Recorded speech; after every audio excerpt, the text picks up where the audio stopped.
महाव्याघ्रचर्माम्बराय महावज्रभूषिताय महावाञ्छितार्थप्रदायनाय महावज्रशरीराय महाविप्ररूपाय ओम दिव्याय नमः ओम दिव्यलिंगाय नमः ओम भवाय नमः ओम भवलिंगाय नमः ओम शर्वाय नमः ओम शर्वलिंगाय नमः ओम सुवर्णाय नमः ओम सुवर्णलिंगाय नमः ओम ज्वलाय नमः ओम ज्वललिंगाय नमः ओम आत्माय नमः ओम आत्मलिंगाय नमः ओम शिवाय नमः ओम शिवलिंगाय नमः एतत् अष्टोत्तर नाम पूजां అండి ఈ రోజు మనం శివుని 5 ప్రధాన పంచభూత స్థలాలలో ఒకటైన నటరాజస్వామి ఆలయం గురించి మాట్లాడుకుందాం. తమిళనాడులోని చిదంబరంలో ఉన్న ప్రసిద్ధి నటరాజ ఆలయం శివుని 5 ప్రధాన పంచభూత స్థలాలలో ఒకటి. ఇది ఆకాశం అంతరిక్ష మూలానికి ప్రాతినిధ్యం వహిస్తుంది. ఇక్కడ శివుడు ఆనంద తాండవం చేస్తూ నటరాజునిగా పూజించబడతాడు. ఈ పురాతన ఆలయం శతాబ్దాలుగా చోళల కళల నాటి శిల్ప కళల వైభవాన్ని నిదర్శనంగా నిలుస్తూ భక్తికి మరియు నిర్మాణ శైలికి ప్రసిద్ధి చెందింది. చిదంబర కథ పరమశివుని తిలై వన సంచారంతో మొదలవుతుంది. వనం అనగా అద్దం, అడవి. తిలై అనగా వృక్షాలు. ఒక ప్రత్యేకమైన నీటి చెట్టు. ఇది ప్రస్తుతం చిదంబరం దగ్గరలోని పిచ్చవరం నీటి సంచాలంలో పెరుగుతుంది.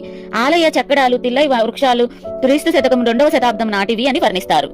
జ్ఞానం యొక్క దవనం. తిల్లై వనంలో కొంతమంది మనుషులు లేదా ఋషులు నివసించేవారు. వారు మంత్రశాస్త్రం యొక్క ప్రాముఖ్యతను నమ్మరు.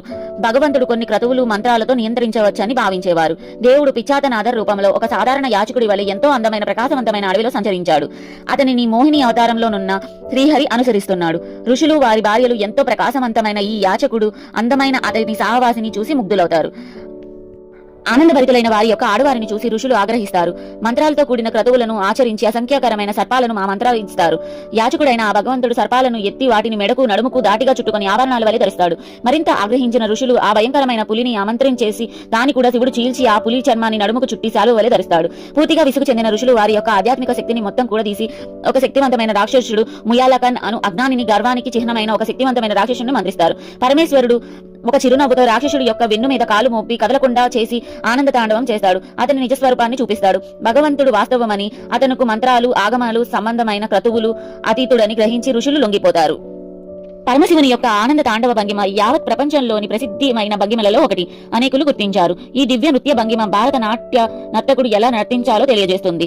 అతని పాదం కింద ఉన్న అజ్ఞానము అనే భావాన్ని నటరాజుని పాదం కింద ఉంచి రాక్షసుడిగా సూచిస్తారు. చేతిలో నిప్పు అనగా దృష్ట శక్తులను నాశనం చేస్తుంది. ఎత్తైన చెయ్యి అతను సర్వ జగత్తును రక్షించేస్తాడని తెలియజేస్తుంది.